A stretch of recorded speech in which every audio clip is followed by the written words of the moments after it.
is the Punt and Pass Podcast. Welcome in to the Punt and Pass Podcast. I'm your host, Drew Butler, joined alongside my co-host, Jake From. Be sure to follow us on social media at Punt and Pass on Twitter and Instagram. I'm at Drew Butler. He's at From Jake. Puntandpass.com, the number one destination for all things college football. Jake, we have officially reached the halfway mark of college football's 2023 regular season. Crazy to think, but you know what? We wait and we wait and we wait for college football to start, and then you blink and half of it's already gone. Week 6 is in the books. How are you, man? Man, doing great. Had a nice little long weekend, played on Thursday night. So got everything feeling good. Got the mind doing great. Got to watch football this weekend. Man, excited to chop it up. Let's do it. Absolutely. A great weekend to watch college football. We're going to recap everything that went down. Georgia smacks Kentucky around. Alabama escapes College Station and beats Texas A&M. OU Texas in another thrilling classic, the last rendition of the Red River rivalry before it jumps to the SEC next year. LSU, I don't know what's going on with their defense, but they beat Missouri. And, of course, we have got to talk about what happened at the end of the Georgia Tech game, unlike anything I have ever seen. But first things first, this episode of Punt and Pass is presented to you by Solomon Brothers Jewelers. You already know them by now. 2 amazing locations, one in Alpharetta, just past the Avalon. I passed that location about 5 times this past weekend. And the other one's in Buckhead, 17th floor, Tower Place. The largest diamond and jewelry inventory in the Southeast. An amazing selection of watches for the men as well. Holidays are right around the corner. Get ahead of the curve. Go check out Solomon Brothers. It gets better. If you mention Punt and Pass or myself or Jake, you can get 10% off your jewelry purchase. Check them out on Instagram at Solomon Brothers, SolomonBrothers.com. All right. I went back and watched our reels that Hammy and Liam cut up for us, Jake, from last Thursday's episode, and you and I were 100% spot on with our prediction of what was going to happen in the Georgia-Kentucky game. Number 1, Georgia dismantles number 20, Kentucky, 51-13. They totally shut down Kentucky's run game. And Carson Beck, he showed up and he showed out. He had a career game, 389 yards, 4 touchdowns to just 1 interception. You called it, Jake. You said this was the time Georgia was going to put a complete game together. You said this is going to be a blowout. You said this game's not going to be close. And, buddy, you hit the nail on the head. Yeah, I wish I had some unbelievable insight to tell you, but I was just going on a feeling. You know, just something about playing, being around the program a little bit. You just feel when things are about to turn and shift in the right direction, especially when you have a good football team, which they do. And then they just prove that, hey, they are capable of that next level. Yeah. And then Carson elevated his game. I mean, a basically lights out performance. I mean, that was awesome. Brock played great. Everybody else really got involved. Defense played well. I mean, I don't know what else to really say about the performance other than just complete dominance. It was great to do it in a packed Sanford Stadium under the lights, night game. So I don't know. Maybe that's something they should maybe try to get more of. A few more night games. I mean, because they seem to play pretty good when they play at night. So fun game to watch. It just seemed like, to your point, it had reached 212 degrees, the boiling point, to where Georgia battle tested for these types of games, comfortable in an environment like that. A lot on the line, certainly within the SEC East, and Kentucky, albeit off to a great start. They were 5-0. They're not exactly there yet. And you and I mentioned that if Kentucky was going to try to out Georgia, that could backfire. And it did immensely. Huge props to Carson Beck. Highly efficient, 28 of 35, Jake. He was dealing it. Brock Bowers, 7 catches, ho-hum, 132 yards, and another touchdown. And Georgia collectively ran for over 100 yards as well, gaining 173 rushing yards. On the flip side, they completely shut down Kentucky's rushing attack. They only had 55 total rushing yards. And Devin Leary, the quarterback, he had no answers either. Yes, he did have 2 touchdown passes later in the game. He was just 10 of 26 for 128 yards. This was a complete effort by the Dogs. You said it. Kirby was going to be screaming at those guys all week. Set the edge, set the edge. You knew that Kentucky was going to try to run right at Georgia. Georgia was ready for it. And they flexed their muscles. They are the number one team in the nation. It's great to see that collective effort shine in a big-time stage. And Georgia really is set up for a great second half of the season. They go to Vanderbilt this upcoming weekend, then the bye, and then things really start. The Jacksonville game against Florida, at Tennessee, home against Ole Miss. You're going to find out if Georgia has what it takes to three people based on what everybody saw from this past Saturday night, Jake. It seems like Georgia has the dudes to make that a real effort. Yeah, 100%. If they play close to what they showed Saturday night, because what they showed Saturday night was every bit capable of winning a national championship this year and this year's college football season. Be efficient on offense, play somewhat good defense. They played great defense, but play somewhat good defense because nobody seems to be playing good defense. Yeah. All these offenses are good. Just be able to stop them a few times and, man, let the offenses go win it. It's crazy how college football has kind of shifted that what it used to be, man. Defense is winning all these championships. So we'll see how that goes and portrays the rest of the season. You want to talk about being demoralized? Here's the Coach Mark Stoops post-game opening statement. Quote, "They beat us in every area. It is hard to come up with an opening statement after a beatdown like that. It's been a while. It doesn't feel good. I told the team that the good news is that it counts as one game. We have to respond and bounce back. I'll put this one on me. We weren't prepared in any area." Georgia scored on all 6 of its first half possessions. They were up 34-7 at half. Coach Bobo was in his bag. He was dealing up some awesome play calls. And you had them guessing. And here is what Coach Smart said after the game. He said, at the beginning of the game, the fact that we were able to run the football opened up the playbook. And you and I have been saying that on this program for the past 5 weeks. You have to run the football to allow Coach Bobo to dive into the playbook and get creative. And that's what Georgia did early. Then Carson Beck got in a rhythm, and it was off to the races. Yeah, they have to be able to respect it. They have to feel it. You know, what sometimes you don't get as a viewer through the TV is that feeling on the sideline of just the physicality, the dominance to say, hey, you know what I'm going to do, and you still can't stop me. You know, there's that physicalness part of the game that only can be felt in the trenches and only can be felt by those big guys that say, hey, we got their number. We can move them. Whenever you want to run the football, guys, just put the game on us, and we'll go take care of business and finish this thing out. Absolutely. No, you bring up a great point. Shout out to Peyton Woodring as well. The field goal kicker for Georgia is starting to get into his groove. Also, he was 3 for 3 this past weekend. I will say this, okay? Kentucky's not that good. All right. Like, I don't want to take anything away from Georgia. They completely dominated. I think Kentucky might have had a little bit of a false sense of greatness after they took care of Florida. Again, Georgia dominated that football game.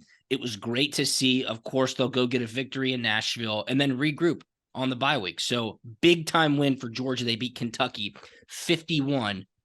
It's basketball time in Lexington, Kentucky. Always one of my favorites for sure. All right. Alabama, Texas A&M. This was your 3:30 game last weekend on CBS. They escape College Station. They win 26-20. Jalen Milroe goes wild, 321 passing yards. He had 3 touchdowns. Hello, Jermaine Burton, 9 catches, 197 yards, and 2 touchdowns. This game was back and forth. Right before halftime, Jake, Alabama had negative 13 rushing yards. They had tons of penalties in the second half as well that allowed A&M to hang in there. This team is just different. And again, I will brag on us. You and I have been saying week after week, until Alabama is not there out of the SEC West, you have to expect they'll make it to Atlanta. Telling you, man, they just find a way to scratch these things out. They're going to play for 4 quarters. Yeah. That's Alabama football. You know, they win the second half here in this game, which gets them by Texas A&M. I don't know, man. Yeah, they were down 17-10 at halftime. Yep. Yeah, just watch out because they're going to be there. They're going to be around. Ole Miss is going to have to win a lot more games. They play Georgia, come to Athens. just going to be tough. I mean, I'm just saying, just watch out. Everything's kind of working their way, and as long as they keep fighting and scratching these games out, they'll be there. I'm very surprised with Alabama's line play. Their offensive line is atrocious. Their defensive line, what was usually just so consistently suffocating. I mean, they would toss offensive linemen around, collapse the pocket quickly, get after the quarterback. It's just not there that they have had in years past. Jake, what is that feeling as a quarterback? Just knowing, hey, my guys up front, they're working hard. I like them. I'll take them out to dinner on Thursday night, but they're not exactly getting the job done, I would say. That's a terrible feeling that you always have in the back of your mind. You're second guessing, hey, we're dialing this play up for this coverage. Well, I mean, he's running a post, so I got to at least take a 5-step drop. And if I don't know if I'm going to have enough time to be able to hit a hitch and get my body into this throw to get it there. So it's tough feeling, man. There's no worse feeling for a quarterback. The feeling you just don't have the time to take care of business. What you need to can't let the play develop, to operate and do your job, because it's so dictated by everybody else. And you want to be the guy that can elevate everybody else's play, man. But at some point, you got to have a good floor of what everybody else's play at is to get you to play to your best abilities. No, absolutely. And Alabama controls their own destiny in the SEC West. Now they're the only unbeaten team in the conference in that division. They were picked to win the SEC West in the preseason poll by the media. I picked them as well. I have a feeling they're going to be back in Atlanta, probably against the Georgia Bulldogs. As we said, Georgia has their big SEC games coming up in the second half of the season. How about a little big watch of week 7? Yeah, we got some pretty good games coming up. The big watch of the week is presented to you by Solomon Brothers Jewelers. Go check out Solomon Brothers Jewelers. 2 awesome locations, one in Alpharetta just past the Avalon. The other, 17th floor, Tower Place in Buckhead. If you mention the Punt and Pass podcast or myself or Jake, you can get 10% off your jewelry purchase. We have an awesome game in the Pac-12 coming up this weekend. A top 10 matchup of unbeaten teams. Number 8, Oregon, heads to Seattle to take on number 7, Washington. 3:30 p.m. Eastern on ABC. What a great quarterback matchup here. Bo Nix for the Ducks, Michael Penix Jr. for the Huskies. These two teams do not like each other. This is a huge rivalry. Teams that will be in the Big Ten next season. Both of those guys are in the Heisman race. Coach Lanning has got it going on in Eugene.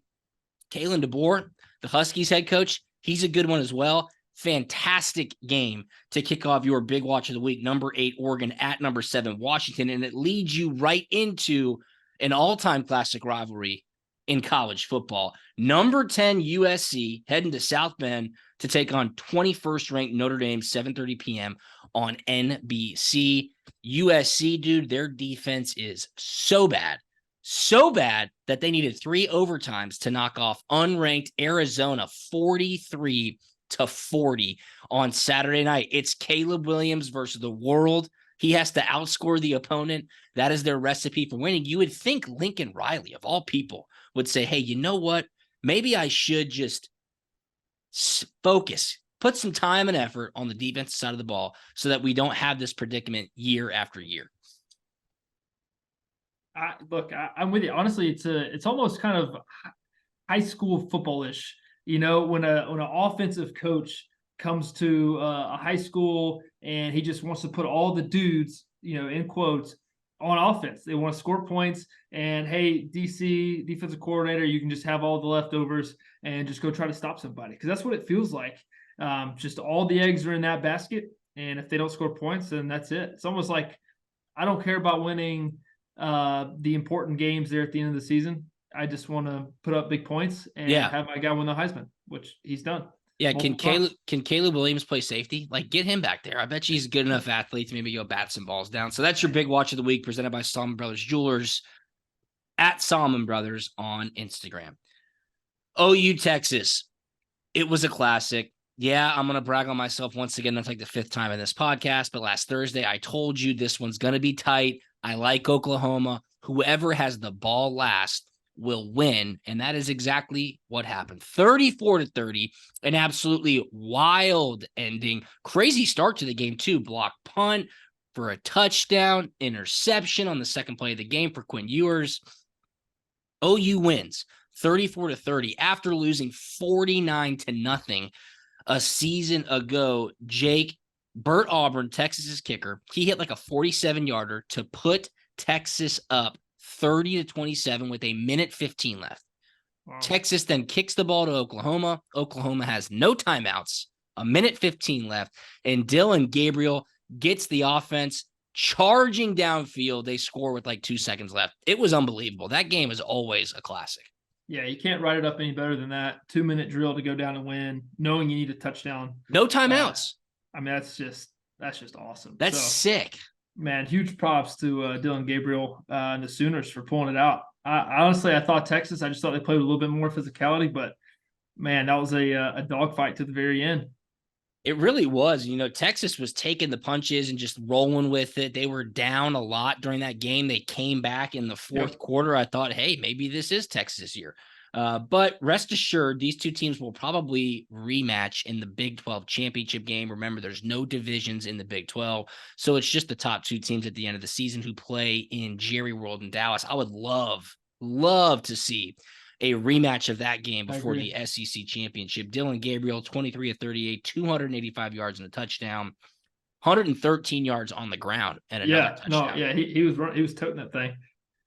Texas had, I'm looking at ESPN right now, Texas had a 84.9% chance to win the game after they kicked that field goal. And of course they lost. So crazy. Yeah. I mean, that drive, like what, obviously you practice that, right? Whether it's during the week or whether it's before fall camp. Hey, no timeouts, minute and a half. We got to storm downfield. That clicked for them better than I've ever seen. Is that just one of those moments you're like, holy cow, I can't believe that worked? Yeah, I mean, one starts with great players. A lot of times it's players over plays and in key situations like that.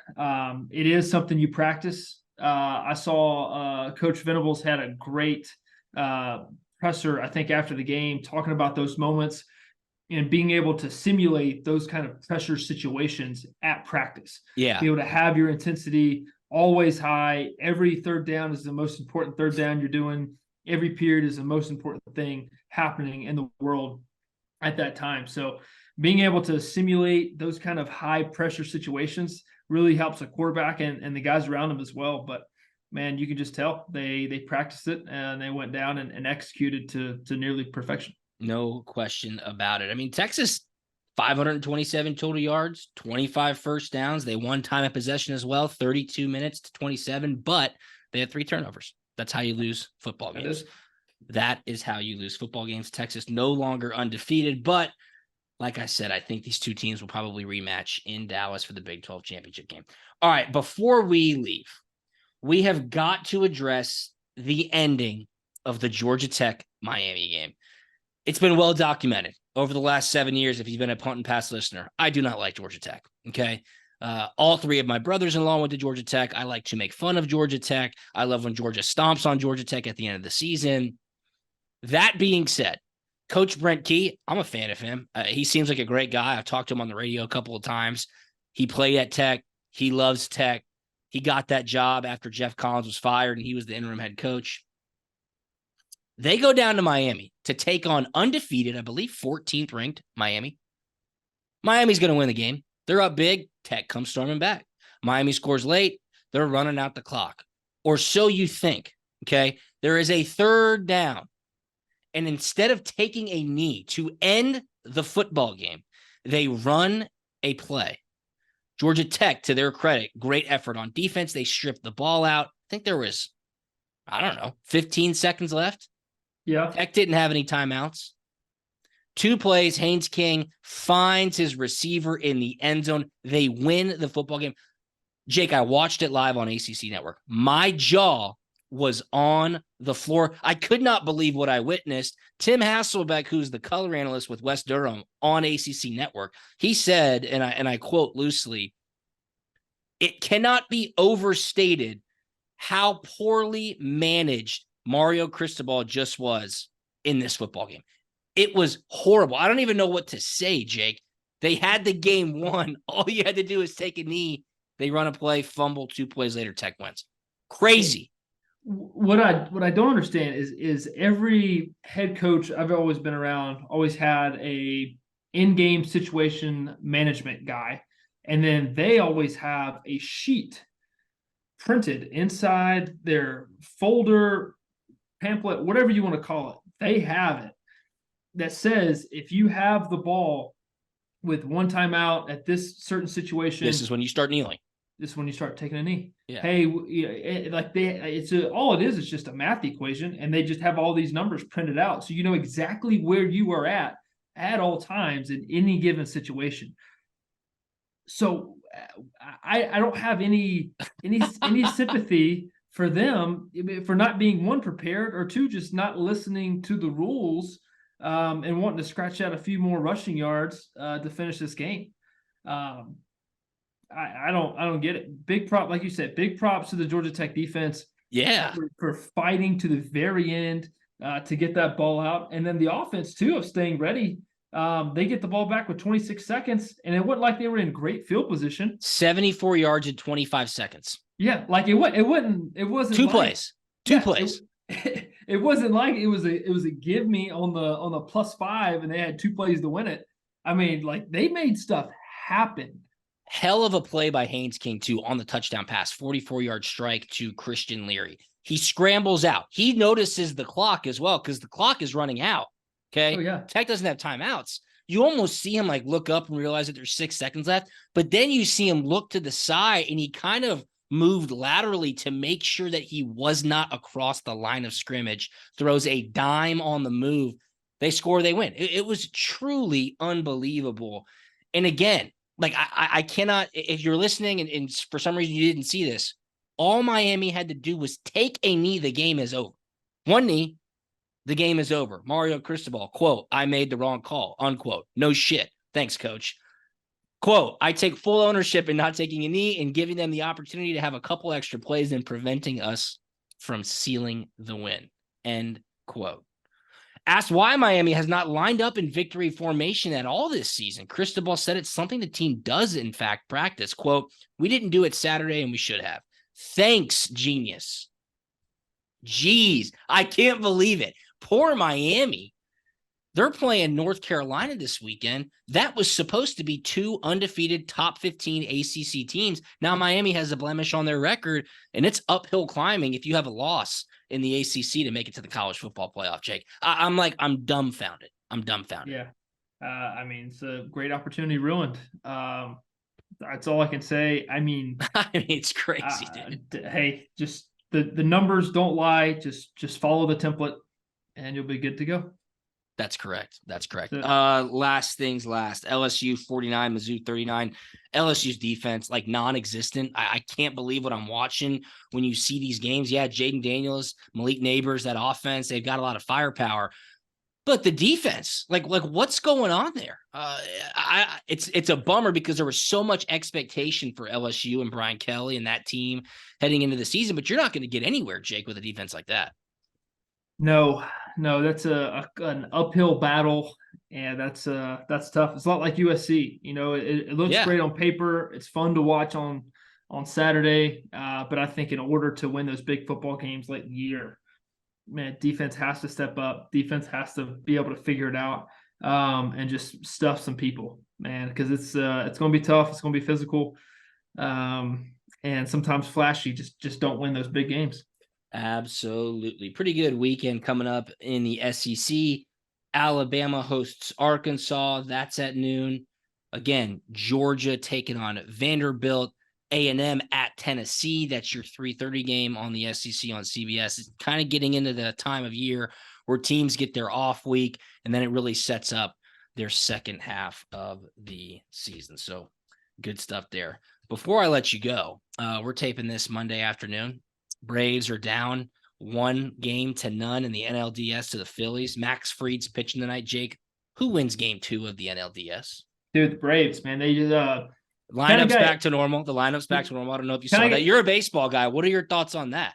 Yeah, I saw a great take. I can't remember who it was, but talking about how these teams who win the number one seed, they kind of get caught cold, I guess, because they get that week off that the other teams are out playing. So hopefully they can get it going. Baseball is such a feel and rhythm thing, man. When you get hot, you get hot. It's postseason baseball. No better time to get hot right now if you are an Atlanta Braves fan. Yeah, no question. So Snitker, everybody was talking about why would you tinker with the lineup? It was one of the most prolific offenses in Major League Baseball history. No need whatsoever to move guys, but they're back to normal tonight. Max Fried's on the mound against Wheeler, I think, for the Phillies, so should be a good one. Braves need to get this one tonight and then go up to Philly because that's going to be a wild atmosphere against the Phillies. Dude, sorry, the Please. Braves. I was listening to a great take on it too. The Braves they led in 8 different statistical categories on offense, which was absurd. No other team has had more than 5, and they had 8. RBI, home runs, stolen bases, runs, man, and like 5 other categories. It was insane. So they said they said be a Braves fan right now. Oh, absolutely. They said they tinkered with the lineup because if they could have gotten some runs on the board early and gotten the starting pitcher out, they could have like worn through the Phillies bullpen or something like that. I mean, I obviously like baseball. When you talk about like analytics and stuff like that, I mean, that's way over my head. But back to normal tonight, I think it's ridiculous that the Major League Baseball doesn't reseed the playoffs. So like the Braves with the number 1 seed rewarded by playing the Phillies. The Phillies should be playing the Dodgers. The Diamondbacks, who are the lowest seed in the National League, should be playing the Braves. That's how every other sport does it. But look, that's not an excuse. Okay. There's no excuse. Just win the damn game tonight. Let's do that. Okay. Sound good? Just win the game, win and move on. Just win the game and move on. Hey, been a great podcast. Week 6 recap right here on Punt and Pass. Huge shout out to Solomon Brothers Jewelers, awesome partner of Punt and Pass. The holiday season is right around the corner. People, get ahead of the game and get on over to Solomon Brothers. One location in Alpharetta, just past the Avalon. The other, 17th floor Tower Place in Buckhead. The biggest selection, the best quality, the lowest prices, and an in-store experience that is totally unmatched. Mention Punt and Pass or myself or Jake. You can get 10% off your jewelry purchase. SolomonBrothers.com. Check them out on Instagram at Solomon Brothers. Check us out on social media at Punt and Pass, at Drew Butler, at From Jake, puntandpass.com. Jake, anything on the way out, my man? Nothing, man. Excited. About to go turn the TV on and watch the Braves. Woo! Go Bravos. All right, everybody. Have a great week. We will talk to you on Thursday. See ya. We out.